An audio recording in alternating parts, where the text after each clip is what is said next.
जय हिंद साथियों, मैं कुमुद स्वागत करता हूं आपके अपने परिवार मिथिला एकेडमी में एक प्रयास सफलता की ओर। दोस्तों, कैसे हो? आशा करता हूं अच्छे ही होंगे।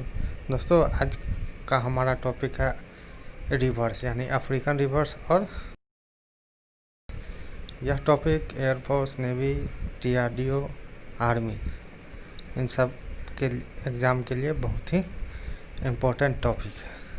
तो दोस्तों, अपना सेशन शुरू करने से पहले आप जितने भी मेरे प्यारे साथी हैं वो सब एक बार लाइक और शेयर ज़रूर कीजिए। और साथ ही अगर आप इस चैनल पर नए हैं तो चैनल को सब्सक्राइब कर लें। तो चलिए शुरू करते हैं आज का अपना टॉपिक अफ्रीकन रिवर्स के बारे में। तो पहला है नाइल रिवर की लंबाई 6,650 किलोमीटर है, यानी कि 4,132 मील है। नील अफ्रीका की सबसे बड़ी झील है। विक्टोरिया से निकलकर ग्रेट सहारा डी के ईस्टर्न पार्ट को पार करती हुई नॉर्थ में भूमध्य सागर में गिरती है। नील अफ्रीका के लगभग 11 देश से होकर गुजरती है। इसमें मिस्र, सूडान, इथियोपिया प्रमुख देश है। व्हाइट नील और ब्लू नील की सहायक नदियां हैं। नील नदी को मिस्र के लिए वरदान कहा जाता है।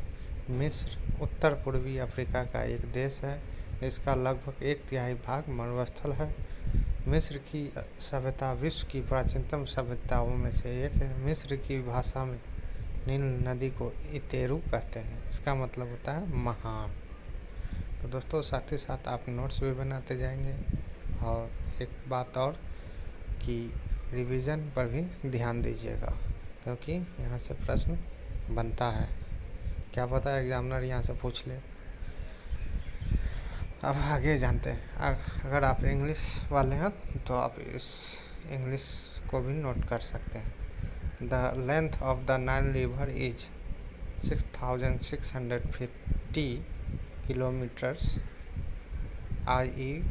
4,132 miles. The Nile River originates from Africa's largest lake Victoria, crossing the eastern part of Great Sahara Desert and falls into the Mediterranean in the north. The Nile River passes through about 11 countries in Africa. Egypt, Sudan, Ethiopia are the main countries. White Nile and Blue Nile are tributaries of the Nile. The Nile River is called a boon for Egypt. Egypt is a country in northeast Africa, about 1/3 of which is desert. A Egyptian citizen is one of the oldest civilizations in the world. In Egyptian language, the Nile River is called Iteru, it's means great. ठीक है दोस्तों, तो अब हम आगे चर्चा करते हैं। दूसरा नदी है कांगो रिवर। यह अफ्रीका की सबसे प्रसिद्ध और दूसरी सबसे लंबी नदी है। तो देखिए दोस्तों, मैप में हम देख रहे हैं इस आज के लिए यह अफ्रीका की सबसे गहरी नदी मानी जाती है। नवीनतम मापों के अनुसार इस नदी का सबसे गहरा बिंदु 220 मीटर पर स्थित है। नदी की कुल लंबाई 4,700 किलोमीटर है। यदि नदी कांगो गणराज्य, कांगो लोकतंत्र गणराज्य, मध्य अफ्रीका गणराज्य, कैमरून और अंगोला जैसे देश से होकर गुजरती है। यह अफ्रीका में पनबिजली का सबसे बड़ा स्रोत है और इसके अलावा यह कृषि गतिविधियों के लिए सबसे बड़ा स्रोत है। अब हम जानने की कोशिश करते हैं अगली नदी, रिवर नाइजर। यह अफ्रीका की तीसरी सबसे लंबी नदी है। इसके अलावा यह दुनिया की 11वीं सबसे लंबी नदी है। नदी नाइजर का विस्तार लगभग 4,200 किलोमीटर है। यह नाइजीरिया, नाइजर, माली, गिनी, कोटे डी आइवर, चाड, कैमरून, बेनिन, बुर्किना नदियों में से एक है। आप इस नदी पर बहुत से विभिन्न जानवर, पक्षियों और मछलियों को देख सकते हैं। उदाहरण के लिए मगरमच्छ, दरियाई घोड़ा, कैटफिश, नील पर्च कार्प। इस नदी को घेरने वाली अधिकांश भूमि उपजाऊ है। यही कारण है कि यह कृषि के लिए सबसे बड़ी जगहों में से एक है। अब जानेंगे अगली नदी के बारे में। अगली नदी है जम्बांजी। यह अफ्रीका की सबसे बड़ी नदी है जो हिंद महासागर में बहती है। नदी का बेसिन 13,90,000 वर्ग किलोमीटर के क्षेत्र में स्थित है।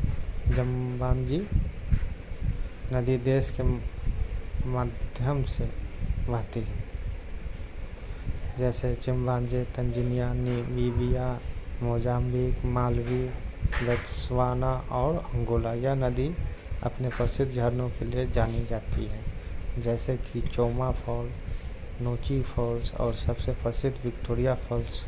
क्या आप जानते हैं कि इस नदी में एक आत्मा है?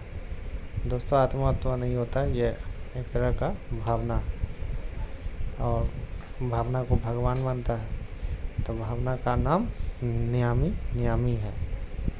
अब हम जानेंगे अगली नदी के बारे में। अगला नदी है कौन सा? तो ऑरेंज। आज यह दुनिया की 7वीं सबसे लंबी नदी है। नदी की पूरी लंबाई 2092 किलोमीटर है। नदी का मूल स्रोत दक्षिण अफ्रीका के ड्रैगन्सबर्ग पर्वत में स्थित है। यह इसका मैप है और देखिए अलमबर्ग और ड्रैगन्सबर्ग पर्वत में स्थित है। तो दोस्तों, आज का सफ़र यहीं समाप्त होता है। यह वीडियो कैसी लगी आप हमें कमेंट्स करके ज़रूर बताइएगा, और क्लास में किसी तरह का बदलाव या सजेशन के लिए भी कमेंट कर सकते हैं। और दोस्तों, वीडियो के अंत में अब भी बोल रहा हूँ कि लाइक और शेयर करना ना भूलें। फिर मिलेंगे नए टॉपिक के साथ जो आपके एयरफोर्स नेवी DRDO के लिए इम्पोर्टेंट है। तब तक के लिए इजाज़त दीजिए। जय हिंद, जय भारत। और साथ ही साथ रिवीजन भी करते रहिए।